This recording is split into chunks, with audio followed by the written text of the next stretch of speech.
కేసీఆర్ లేకుండా ఇదే విచారణ క్లోజ్ అయ్యిందంటే నివేదిక ఇచ్చే నివేదిక సంకలం పెట్టుకొని కూర్చుంటుంది. ఆ నివేదిక ఏందో విద్యుత్ నివేదిక ఇప్పటి బయటపడతలేదు కదా. కాళేశ్వరం కేసు అదేనే. కాళేశ్వరం కేసులో కేసీఆర్ అక్రమాలు పాల్పడ్డాడు, క్వాలిటీ లేకుండా పనులు సాగించాడు, అంచనాలు పెంచిటో వేసి అక్రమాలు పాల్పడాలని చెప్పి ఇదే ప్రభుత్వం చెప్పింది. విచారణ అనేది అంత అయిపోయింది. మరి ఒక్కసారన్న ఆ కమిషన్ గడువు పొడిగిస్తూ పోతూనే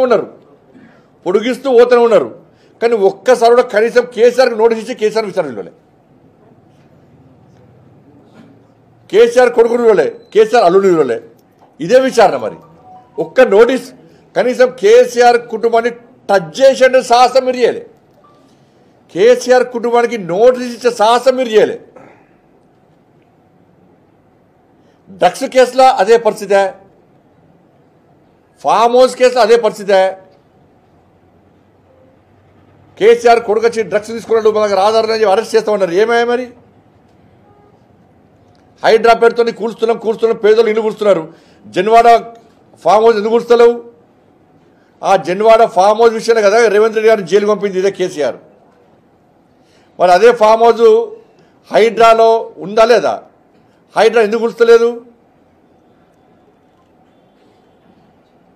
గిన్ని కేసులు ఉన్నాయి, ఒక్క నోటీసు కనీసం కేసీఆర్ కుటుంబానికి వెళ్ళే, కేసీఆర్ కుటుంబాన్ని టచ్ చేసే ప్రయత్నం చేయలే.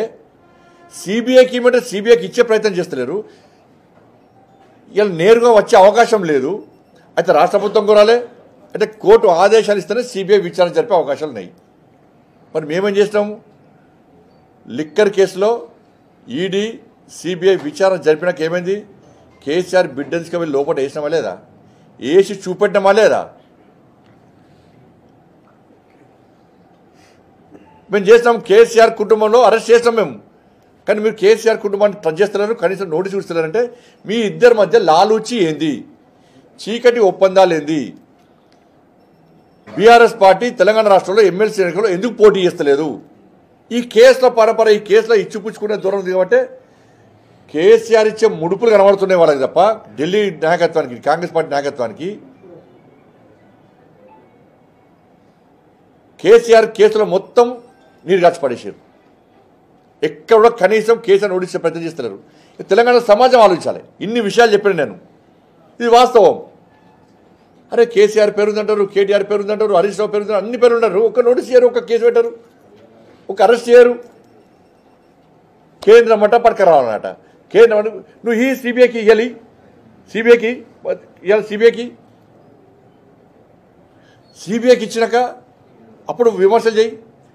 నీ చేతుల పని విచారణ చేసేది నువ్వు, అరెస్ట్ చేయాల్సింది నువ్వు, నోటీసులు ఇవ్వాల్సింది నువ్వు, విచారణ చేసేది నువ్వు.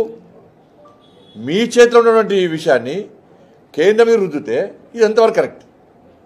కాబట్టి ఏ మోడీ గారు ఏం చేశారు, మేమేం చేసినాము? మూసినకి ఇస్తలేరు, మూసిన పక్షాల పైసలు ఇస్తలేరు, మెట్రో తీసుకోవడానికి కిషన్ రెడ్డి అడ్డుపడుతున్నారు. అంటే మూసినది యమున, గంగా, సబర్మతిని ప్రక్షాళన ఇస్తున్న వాస్తవం. అది తక్కువ ఖర్చుతోనవుతున్నది. మరి మూసి పరిస్థితి ఏంది? 15,000 కోట్ల రూపాయలతో అయిన మూసి ప్రక్షాళనను కాంగ్రెస్ ప్రభుత్వం ఏం చేసింది? వాళ్ళ నాయకురాలు యొక్క అల్లుని కోసం,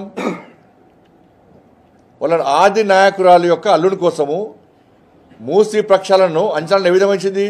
కేసీఆర్ అయితే 30,000 కోట్ల ప్రాజెక్టును కాళేశ్వరానికి 1,00,000 కోట్లకు పైగా ఉంచిండో, 15,000 కోట్లతోని పూర్తయ్యే మూసి నది ప్రక్షాళనను 1,00,000 కోట్లకు మించి అంచనాలు పెంచారు. మీరు అంచనాలు పెంచుకోకపోతే అంత పైసలు వేయాలా? అవునా? అన్నీ మేమే ఇచ్చి కేంద్రం ఇచ్చినాక మరి మీరు చేసేది అని చెప్పరాదు.